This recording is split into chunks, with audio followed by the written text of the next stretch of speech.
C language series లో ఈ రోజు డే 7. ఈ రోజు మనం కండిషనల్ స్టేట్మెంట్స్ అంటే ఏంటో తెలుసుకుందాం. కండిషనల్ స్టేట్మెంట్స్ అంటే ఏం లేదు రావై, ఒక కండిషన్ ట్రూ అయితే ఈ పని చేయండి, ట్రూ కాకపోతే ఇంకో పని చేయండి అని చెప్పడానికి మనం కండిషనల్ స్టేట్మెంట్స్ ని వాడతాం. దీన్ని మనం ఒక ఎగ్జాంపుల్ కోడ్ ద్వారా చూస్తే మీకు మంచిగా అర్థమైంది.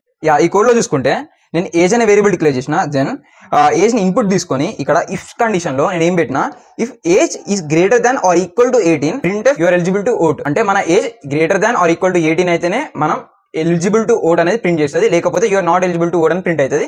So let's execute this program. చూడండి, ఇంటర్వ్యూ ఏజ్ అని వచ్చింది, then I'm entering let's say 13. చూడండి, you are not eligible to vote అని వచ్చింది. దెన్ మళ్ళీ I'm giving input as 19, you are eligible to vote అని వచ్చింది. చూడండి, so this is how if else condition works. Switch case అని ఒక స్టేట్మెంట్ ఉంటుంది, ఇది కూడా కండిషనల్ స్టేట్మెంటే. దీన్ని ఎట్లా వాడాలో చెప్తాం. ఫర్ ఎగ్జాంపుల్, మిమ్మల్ని 1 to 7 లోపల ఒక నంబర్ ఎంటర్ చేస్తే వీక్ డే నేమ్స్ ప్రింట్ అయ్యేలా ఒక ప్రోగ్రామ్ రాయమంటే మీరు ఇఫ్ ఎల్స్ కండిషన్స్ యూజ్ చేయొచ్చు, లేదా స్విచ్ కేస్ వాడచ్చు.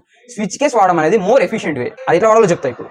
స్విచ్ కేస్ యొక్క సింటాక్స్ ఏంటంటే, స్విచ్ అనే కీవర్డ్ పెట్టి దెన్ మనం యూజ్ చేసే వేరియబుల్ పెట్టి ఆ తర్వాత ఫ్లవర్ బ్రాసెస్ లో కేస్ అనే కీవర్డ్స్ వాడుతూ దెన్ మనం ఫిక్స్డ్ వాల్యూస్ ఎంటర్ చేయాలి. ఇప్పుడు 1 అని పెడితే సండే అని ప్రింట్ అయ్యేలా, 2 అని పెడితే మండే అని ప్రింట్ అయ్యేలా చేస్తున్నాం కాబట్టి ఆ 1 to 3 వాల్యూస్ ని కేస్ లోపల పెట్టాలి. ఓకేనా? అండ్ లాస్ట్ లో డిఫాల్ట్ అని ఒకటి పెట్టినా చూడండి, అంటే 1 to 7 కాకుండా ఇంకా ఏదైనా ఇన్పుట్ ఇస్తే అరే బై 1 to 7 లోపల ఇన్పుట్ ఇవ్వండి అని చెప్పడానికి డిఫాల్ట్ కేస్ యూజ్ చేస్తాం. ఓకేనా? సో దీన్ని ఎగ్జిక్యూట్ చేసి చూద్దాం. ఐఎమ్ ఎంటరింగ్ 1, సండే అని అవుట్పుట్ వచ్చింది చూడండి.